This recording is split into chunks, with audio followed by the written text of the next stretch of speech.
Il y a du nouveau, de la nouveauté sur les vélos électriques et connectés. VanMoof, une marque qui est bien connue maintenant chez nous, arrive avec deux nouveaux modèles, les S5 et A5, qui vont débarquer cet été chez nous.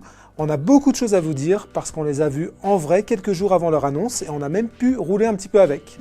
Chez VanMoof, on a donc l'habitude, la tradition de présenter des nouveautés deux par deux. L'an dernier, on avait été plutôt déçus parce que VanMoof s'était fait assez discret. On avait eu en tout et pour tout un simple prolongateur d'autonomie et une batterie additionnelle à rajouter sur son ancien vélo.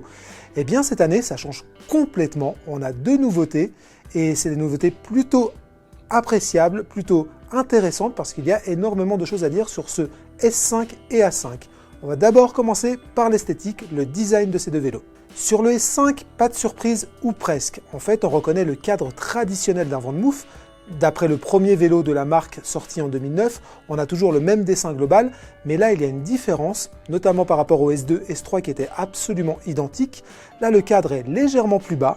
Ainsi, VanMoof répond à une des critiques qui revenait assez régulièrement à l'encontre des S, c'est-à-dire des vélos pour géants.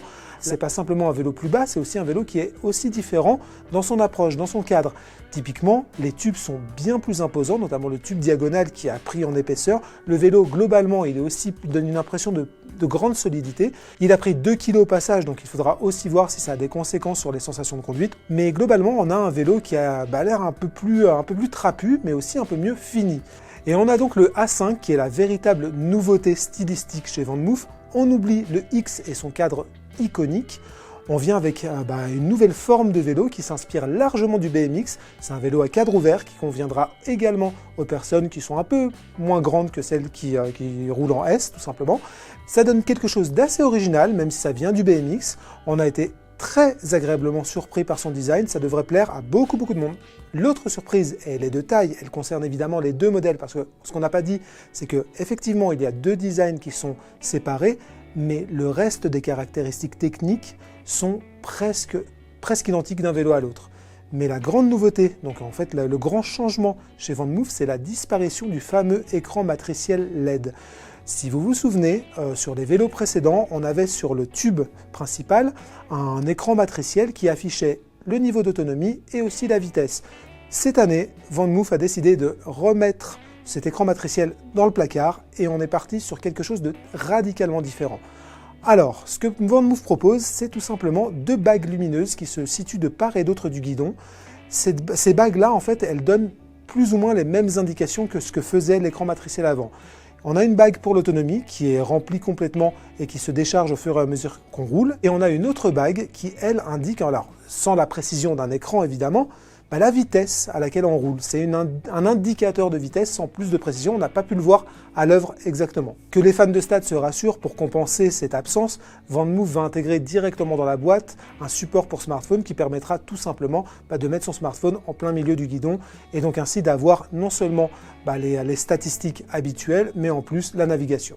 Donc on l'a vu, d'un point de vue design, il y a beaucoup de changements, mais VanMoof a gardé son ADN. On a toujours une batterie non amovible, des optiques intégrées au cadre et qui cette année changent pour être encore plus jolies, mieux intégrées et du meilleur effet. Et on a en plus un bouton boost qui est toujours là, qui fonctionne toujours de la même façon et qui va également faire varier votre autonomie. Pour rappel, le bouton boost, c'est ce petit bouton qui se situe à droite du guidon et qui permet d'envoyer la puissance maximale, le couple maximal tout le temps, c'est-à-dire quand on a envie d'aller un peu plus vite au démarrage, on part très rapidement grâce à ce petit bouton boost. Mais on a aussi énormément de changements à l'intérieur du vélo sur la partie moins visible. Ça commence avec le moteur. Celui-ci, c'est toujours un moteur de 250 watts, ça c'est légal, on ne peut pas aller au-delà, mais cette fois-ci on passe sur une architecture de 48 volts.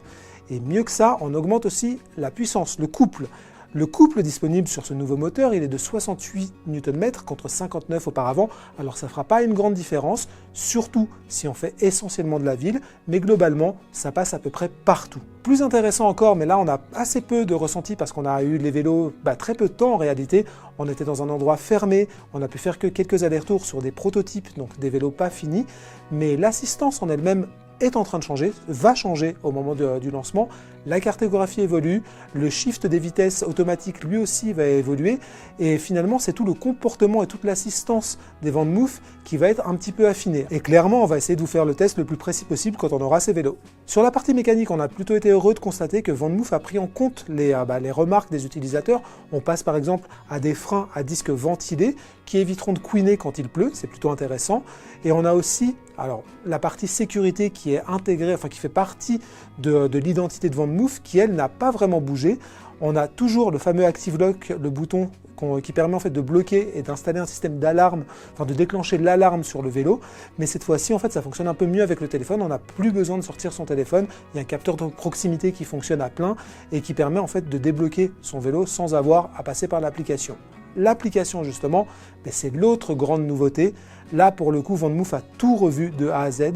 L'application change complètement avec pas mal de statistiques supplémentaires qui vont parler typiquement de l'impact environnemental, du fait de faire du vélo, de préférer le vélo à la voiture, mais évidemment des données qui sont utiles à tout le monde comme la vitesse, le temps de trajet, une petite cartographie et surtout la localisation du vélo, non seulement en cas de perte, mais aussi en cas de vol. Mauvaise nouvelle en revanche, VanMoof n'a pas réussi à échapper à l'inflation généralisée qui concerne l'industrie du vélo. La marque qui avait réussi jusque-là à maintenir des prix relativement intéressants, leur vélo coûtait 1 998 €. Bien cette fois-ci, pas de surprise, les S5 et A5 seront vendus plus cher. Il faudra compter 2 498 € pour s'offrir l'un ou l'autre de ces deux vélos et ils seront disponibles cet été.